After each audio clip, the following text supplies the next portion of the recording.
We're going to ask where the show is again, so. Married at First Sight. Alright. Mate. Put your seatbelt on, mate. It's an example. This is definitely going in the video. Don't go thinking that because it's reality TV that it's actually real, because I can tell you right now, it ain't. Quick little backstory about how this came about. I walked past Simon's trade stand on Friday night, Atlas Wheel Balancing Equipment.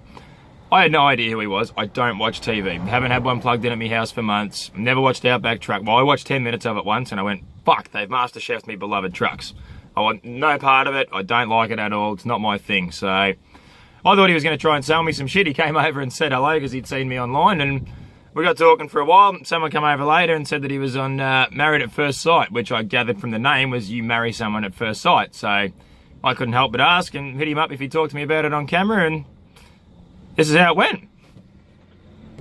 Here's your chance to tell your story, man. Like, what's your perspective on being involved with TV and how it's affected your life? And well, don't go thinking that because it's reality TV that it's actually real, because I can tell you right now, it ain't.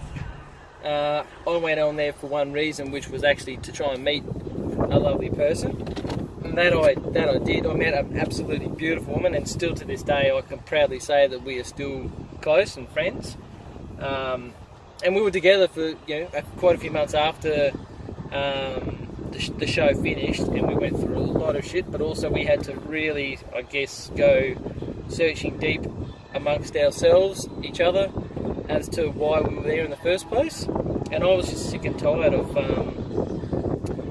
well, put it this way, running my business, helping run my family's business, and then working on weekends, and then trying to get out and do things like socially to meet people, whether it was by joining social clubs or, unfortunately, I tried that stuff on the internet, didn't do me any favours. Eventually, the weirdest cunts will find you on the internet, I'll fucking guarantee that. And I thought, stuff are really getting closer and closer to 40 by the day. I thought, what the hell have I got to lose? How old are you, man? 38. 38? 38, yeah. Yep.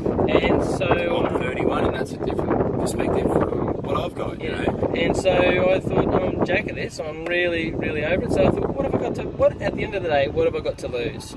As long as I don't do anything bad by anyone, what have I got to lose? And as long as you're a good cunt and you can hold your head high at the end of the day, you can have a go at fucking anything in this world. Yeah, exactly.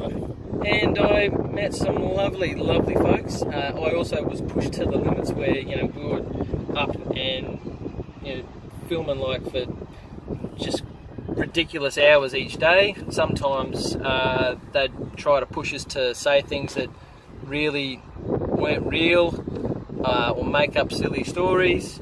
Or make more of a situation. That's probably the best way to not exactly actually telling lies, but it was make more of something that already existed. And it was like, no, it doesn't really happen like that. So just, or try and ask very invasive questions.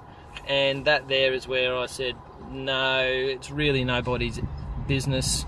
And myself and my missus, we worked as a team. But since going on that program, it's also been a little bit hard because lots of people will come over and say, oh, I know exactly what you're like. And it's like, well, really, you don't.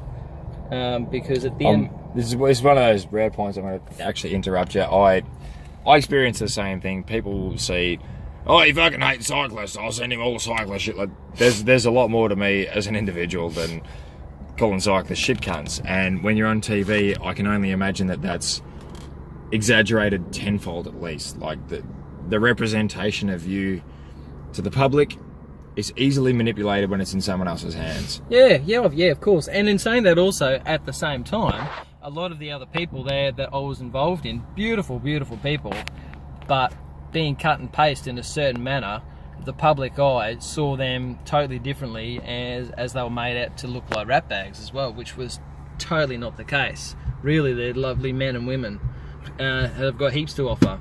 And they've all ended up in that situation for the same reasons that you have. Yeah, you're looking for something more in this life. Don't get me wrong. Some of them were probably looking for ulterior motives, but that's none of my damn business. I couldn't give a rat's anyway.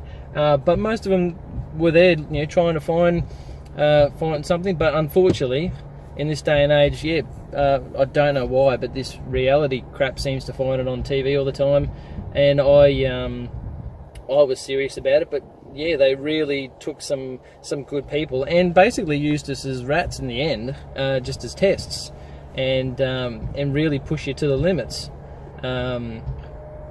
So yeah, it's in some ways probably now made things a little bit harder as well. But you've learned a lot from it. But in saying that, it's really made me learn a heap and grow up in lots of other ways as well. So it hasn't like, it's not like all the doors have closed, because quite a few have opened at the same time. So it has been a really interesting experience, and I'm still glad to say that I did do it as well. So yeah. Fuck yeah. Meeting blokes like Simon that have actually been through a lot more than I have and been able to tell their story in an honest way is... That's why I'm here. Oh, thanks, mate. That's what I'm doing. Me brother's ringing me, so we'll probably leave it there. On that note, we'll say goodnight.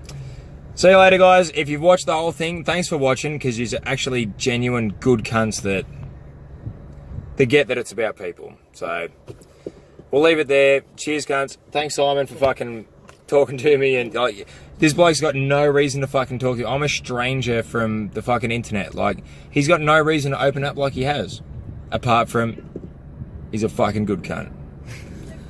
Peace out. Talk to you soon. Have a good one.